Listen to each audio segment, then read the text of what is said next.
দীর্ঘ কর্মজীবনের নিষ্ঠা, নেতৃত্ব আর আত্মত্যাগের স্বীকৃতিতে বিদায় জানানো হলো দেশের সর্বাধিক প্রচারিত দৈনিক বাংলাদেশ প্রতিদিনের বিদায়ী সম্পাদক আবু তাহেরকে। একই অনুষ্ঠানে নতুন সম্পাদক হিসেবে দায়িত্ব গ্রহণ করেন লটন ইকরাম। সহকর্মীদের ভালোবাসা আর শুভকামনায় অনুষ্ঠিত হয় বিদায় ও বরণ অনুষ্ঠান। বিদায় দিতে নাই চাই, তবু বিদায় দিতে হয়। এই বিদায় শেষ বিদায় নয়। তাহের ভাইকেও আমরা শেষ বিদায় দিচ্ছি না। আমরা আশা করছি তাহের ভাইয়ের সাথে আমরা আরো অনেক দূর এগিয়ে যাব। আমরা তাহের ভাইয়ের কলম, তাহের ভাইয়ের লেখা পড়বো আমাদের পত্রিকায়। এই প্রত্যাশা তো আমাদের কাছে থাকতেই পারে আজকের এই দিনে।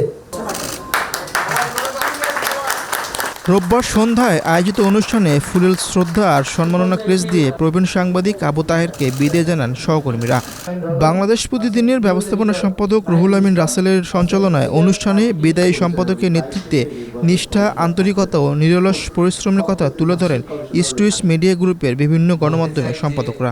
চলে যাওয়া মানেই প্রস্থান নয়, চলে যাওয়া মানেই নয় বিচ্ছেদ। আমি এটা বিশ্বাস করি, মনে প্রাণে লালন করি, ধারণ করি। আমি নিউজ 24 এসেছি খুব বেশি দিন হয়নি, তারপরও তাহের ভাইয়ের যে সান্নিধ্য পেয়েছি, যে সাহচর্য পেয়েছি, তা ভুলবার নয়। আমি নিউজ 24 পরিবারের পক্ষ থেকে তাহের ভাইকে বিনম্র শ্রদ্ধা জানাই, বিদায়ী শুভেচ্ছা জানাই। আমি বিশ্বাস করি তাহের ভাইয়ের নেতৃত্বে যেভাবে বাংলাদেশ প্রতিদিন গণমানুষের হয়ে উঠেছে, গণমানুষের আস্থা অর্জন করেছে, গণমানুষের সুখ দুঃখ ভোগান্তি কিংবা মানুষের কণ্ঠস্বর হয়ে উঠেছে বাংলাদেশ প্রতিদিন, নতুন যে সম্পাদক এসেছেন তার নেতৃত্বে সেই ধারাবাহিকতা অব্যাহত থাকবে। আমি তাহের ভাইকে দূর থেকে দেখেছি, মানে খুবই আপনজন, এবং আমাদের কালের কণ্ঠ থেকে যে বাংলাদেশ প্রতিদিনের সাথে যোগাযোগ বা সবকিছু, তাহের ভাইকে আমরা কিন্তু অভিভাবক হিসেবে মনে করতাম। তাহের ভাই আমাদের অভিভাবক হিসেবে থাকবেন এবং তার আগামী দিনগুলোর জন্য শুভকামনা, এবং নতুন সম্পাদক লটন ইকরাম ভাইয়ের জন্য শুভকামনা।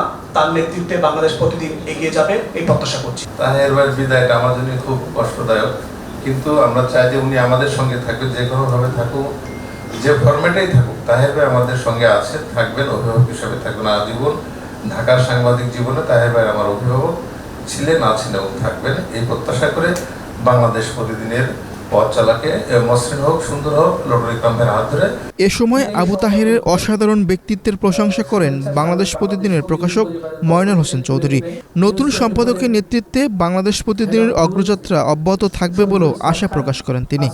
আমি তাহের ভাইয়ের সাথে যতটুকু মিশেছি আর কি, খুবই অল্প সময়, কিন্তু আমরা একটা কথা বলে থাকি, সাদা মনের মানুষ, সাদা মানুষ। যদি উদাহরণ দেওয়া যায় বা কারোর সাথে চলা যায়, এই উদাহরণটা তো অত্যন্তই প্রযোজ্য যে উনি একজন নিতান্তই সাদা মনের মানুষ। অহংকার কি জিনিস ওনার মধ্যে আছে কিনা আমাকে জিজ্ঞেস করতে ইচ্ছে করে যে ভাই আপনার কি কোনোদিন গায়ে রাগ আছে? আপনার এই জীবনে কি কারোর সাথে ছেলে মেয়ে সমকক্ষ প্রতিবেশী রাস্তাঘাটে রাগ করে কোনো কথা বলতে পেরেছেন? যদি আমাকে প্রশ্ন করে উত্তর দিতে বলা হয়, আমি বলবো যে উনি হয়তো এটা পারেন না, জীবনে পেরেছেন কিনা আমার সন্দেহ।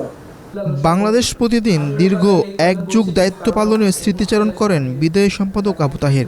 নতুন সম্পাদকের নেতৃত্বে প্রতিষ্ঠানকে এগিয়ে নিয়ে যেতে সবাইকে একযোগে কাজ করার আহ্বান জানান তিনি। আমি জীবনে কখনো সম্পাদক হওয়ার স্বপ্ন দেখিনি। আমরা যখন সাংবাদিকতায় আসি তখন আমরা দেখেছি যে সংবাদপত্রে রাজার মতো কর্তৃত্ব করতেন বার্তা সম্পাদক। বার্তা সম্পাদক হওয়ার স্বপ্ন দেখতাম, কবে হব কবে হব। সেটা আল্লাহর রহমতে ওই বয়সে পৌঁছার আগেই আল্লাহ রহমত করেছে, হয়ে গেছে। সাংবাদিকদের হতে হবে পরিশ্রমী, সৎ, সাহসী এবং আদর্শে অবিচল। আমি আপনাদেরকে বলছি, নতুন যে সম্পাদক এলেন তার মধ্যে এই গুণগুলো আপনারা অবশ্যই পাবেন। এটা আমি এসেও করছি আপনাদেরকে। আমি তার সর্বাঙ্গীন সাফল্য কামনা করি। আমি আশা করি তিনি এই পত্রিকাকে সাফল্যের ধাপে ধাপে শিখরে নিয়ে যাবেন। আর আবু তাহেরের বিদায় পর্ব শেষে নতুন সম্পাদক হিসেবে আনুষ্ঠানিকভাবে দায়িত্ব গ্রহণ করেন লোটন ইকরাম। এ সময় তিনি দেশের সর্বাধিক প্রচারিত দৈনিক বাংলাদেশ প্রতিদিনের সংবাদের মান বৃদ্ধির পাশাপাশি ডিজিটাল মাধ্যমেও শক্তিশালী অবস্থানের গুরুত্ব তুলে ধরেন তিনি। বাংলাদেশ প্রতিদিনের যে সম্পাদকীয় নীতি, আমরা সেই নীতি অনুযায়ী আমরা এবং আমাদের শ্রদ্ধেয় যে মাননীয় চেয়ারম্যান তার পরামর্শ নিয়ে আমরা মোটামুটি পত্রিকাটাকে সামনের দিকে এগিয়ে দিব। পাশাপাশি এখন যে ডিজিটাল যুগ, প্রিন্টের পাশাপাশি ডিজিটালে আমাদেরকে বেশি মনোযোগী দিতে হবে। এখন আমি সম্প্রতি যে টেলিভিশনে আমি ১.৫ বছর দেখেছি যে বিভিন্ন বিজ্ঞাপন দাতারা আপনার টেলিভিশনে বিজ্ঞাপন দেওয়া, প্রিন্ট এবং টেলিভিশন বিজ্ঞাপন দেওয়ার থেকে তারা কিন্তু আপনার ডিজিটালে বিজ্ঞাপন দেওয়ার বরাদ্দটা বাড়িয়ে ফেলেছে। তার মানে টেলিভিশন থেকে কেটে ডিজিটালে বিজ্ঞাপন পোর্টালে ডিজিটালে বিজ্ঞাপনের বরাদ্দ বাড়িয়ে ফেলছে।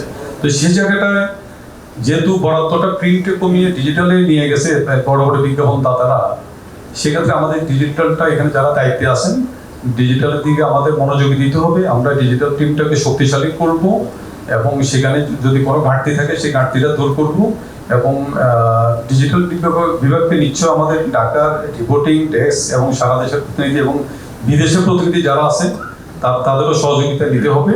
তো সব মিলিয়ে আমরা একটি মানে